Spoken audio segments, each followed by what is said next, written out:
जय Hind friends, myself Rohit and welcome to our foot life classes. आज के इस लेक्चर में हम पढ़ेंगे origin and evolution of man, यानी मैन का किस तरीके से ओरिजिन हुआ, इवोल्यूशन हुआ।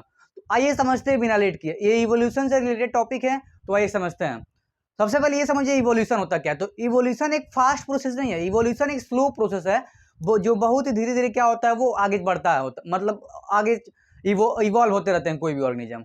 तो आइए समझते हैं ह्यूमंस का इवोल्यूशन कैसे हुआ है, किस तरीके से ह्यूमंस का ओरिजिन हुआ था अर्थ के ऊपर। और ध्यान से देखिए, अगर इवोल्यूशन को लिंक करके पढ़ा जाएगा ह्यूमंस का तो बहुत लंबा टॉपिक हो जाएगा। तो केवल हम एनसीईआरटी के पॉइंट्स को फॉलो करेंगे क्योंकि हमारे लिए एनसीईआरटी सफिशियंट है। आइए देखते हैं। तो ऐसा माना जाता है सबसे पहले टाइम पे ड्राइपोथिकस ड्राइपोथिकस नाम के कोई स्पीसीज रहते थे जो ह्यूमन से मैच करते थे। ड्राइपोथिकस ड्राइपोथिकस कब थे? तो आज से तकरीबन 15 मिलियन ईयर्स अगो। MOIA का मतलब है मिलियंस ईयर अगो, यानी आज से 15 मिलियंस ईयर अगो एक स्पीसीज रहती थी जिसका नाम था ड्राइपोथिकस। यहाँ पे आपको उसका इमेज दिख रहा होगा ड्राइपोथिकस का। ड्राइपोथिकस, अब देखिए इनके बारे में क्या बता रहा है। ये ज्यादातर मूर एप लाइक, यानी ये दिखते कैसे थे? एप लाइक दिखते थे। एप मतलब क्या होते हैं? जो गोरिल्ला है, चिंपांजीज हैं, ये सारे जो जितने भी आते हैं, गिबन्स आते हैं, इन किसके अंदर आते हैं? ये एप्स के अंदर आते हैं। तो ये किसके जैसा दिखता था? एप्स की तरह दिखता था। दूसरा इसके बारे में पॉइंट क्या बता रहा है? सबसे पहले तो ये 15 मिलियन ईयर अगो पहले दिखते थे, ये एप लाइक ज्यादा दिखते थे। और कैसे थे? ये हेरी। हेरी का मतलब है कि इनके पूरे बॉडी पे क्या था? हेयर्स था। उसके साथ साथ कैसे वॉक करते थे? तो walk like gorilla and chimpanzees. जो चिंपांजीज है और जो गोरिल्लाज हैं उनकी तरह क्या करते थे? ये वॉक करते थे, यानी चलते थे। फिर इनमें कुछ इवोल्यूशन हुआ तो धीरे धीरे दूसरे स्पीसीज जो हैं उनका क्या नाम था? रामापथिकस। ये जो रामापथिकस तो थे, रामाथिकस थे, इनकी खासियत क्या थी? तो एनसीईआरटी के बुक में इनके भी बारे में 15 मिलियन ईयर अगो की बता रहा है, यानी 15 मिलियन ईयर अगो पहले ये रामापथिकस नाम के कोई स्पीसी रहते थे। इनके बारे में क्या बता रहा है? तो ये दिखते थे ज्यादातर मूर मैन लाइक, यानी ज्यादा से ज्यादा ह्यूमन तरह दिखते थे। अब यहाँ पे देखिए आप, रामापथिकस का इमेज दिख रहा होगा।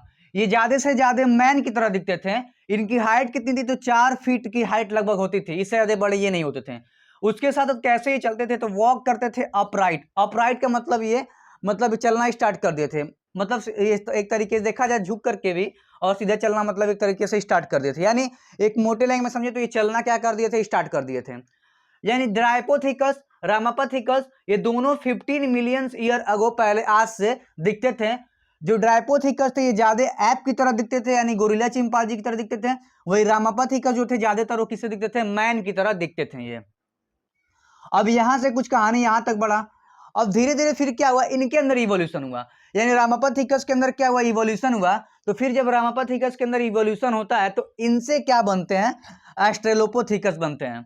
एस्ट्रोलोपोथिकस, ये जो एस्ट्रोलोपोथिकस हैं वो कब थे, कब दिखे थे? तो आज से तकरीबन 22 मिलियन ईयर्स अगो, यानी आज से अगर बात करें तो 2 मिलियन ईयर पहले कौन दिखते थे?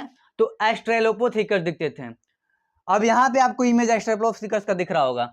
एस्ट्रेलोपोथिकस जो थे ये ज्यादातर कहाँ पे रहते थे? तो लिविंग इन अफ्रीकन ग्रासलैंड, यानी ये जो अफ्रीका की ग्रासलैंड है वहां पे ज्यादातर ये दिखते थे। कौन? एस्ट्रेलोपोथिकस। क्या यूज करते थे? ये यूज्ड वीपन्स, यानी वीपन्स का इस्तेमाल करना, हथियार का इस्तेमाल करना चालू कर दिए थे। लेकिन हथियार किसके बने थे? तो ये स्टोन्स के बने हुए रहते थे।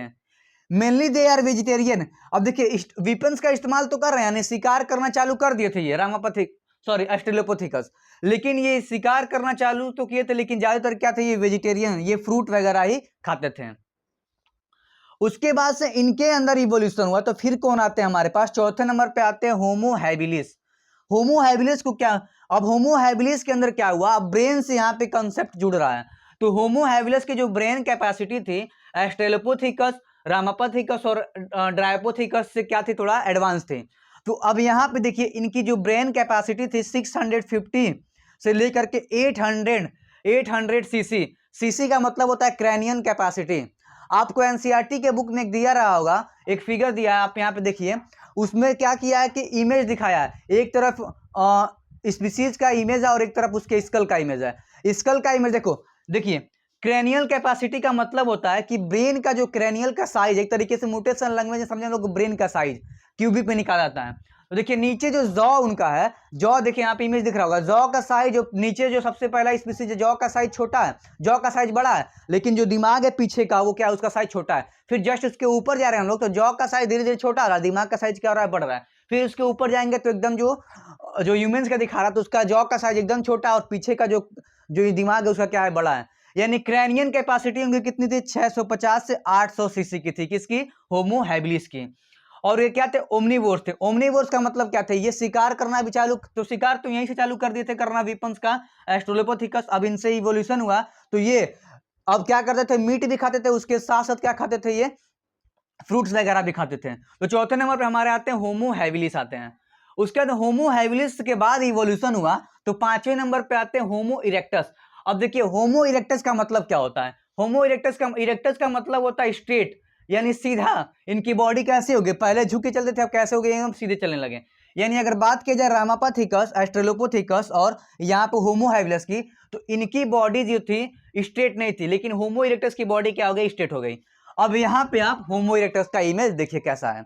तो होमो इरेक्टस के बारे में देखिए, ये बता रहा है कि आज से 1.5 मिलियन ईयर्स पहले ये स्पीसीज देखने को मिलती थी। उसके बाद से ये क्या खाते थे, तो पूरी तरीके से मीट खाते थे। इनकी ब्रेन कैपेसिटी कितनी थी, तो 900 सीसी की थी, यानी 900 सीसी की इनकी क्या थी, ब्रेन कैपेसिटी थी। इनकी बॉडी कहती थी कैसी थी, तो स्ट्रेट बॉडी, यानी पूरी सीधी बॉडी इनकी थी।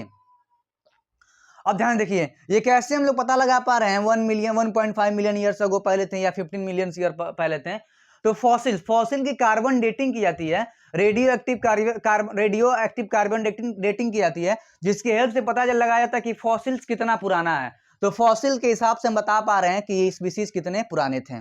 उसके बाद से होमो इरेक्टस के बाद कौन से नए नए मतलब स्टेज आता है, तो होमो इरेक्टस के बाद छठे नंबर पे आते हैं नियंदरथल मैन। यहाँ पे देखिए छठे नंबर पे नियंदरथल मैन का आपको इमेज दिख रहा होगा।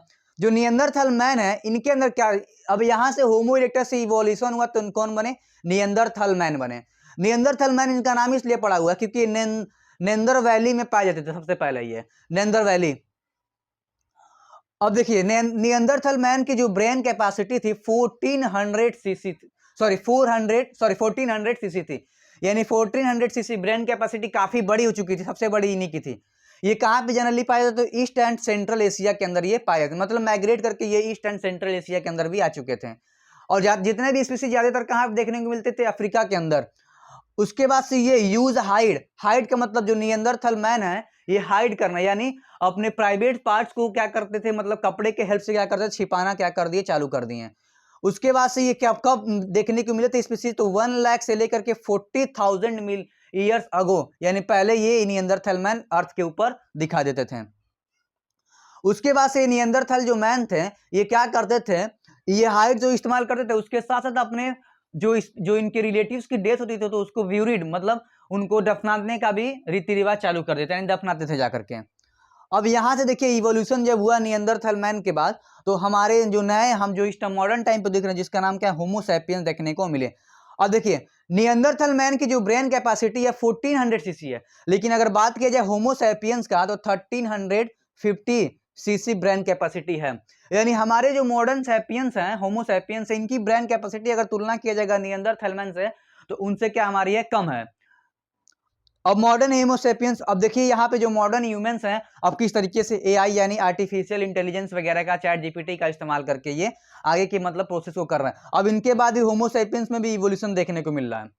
तो एक सीक्वेंस देखा जाए, सबसे पहले आए थे ड्राइपोथिकस, उसके बाद से आया रामापथिकस, उसके बाद से आया स्ट्रेलोपोथिकस, उसके बाद कौन आए, होमो हैबिलिस, उसके बाद होमो इरेक्टस, और उसके बाद नियंदरथल मैन, और वहां पे उसके बाद कौन आए, होमोसेपियंस।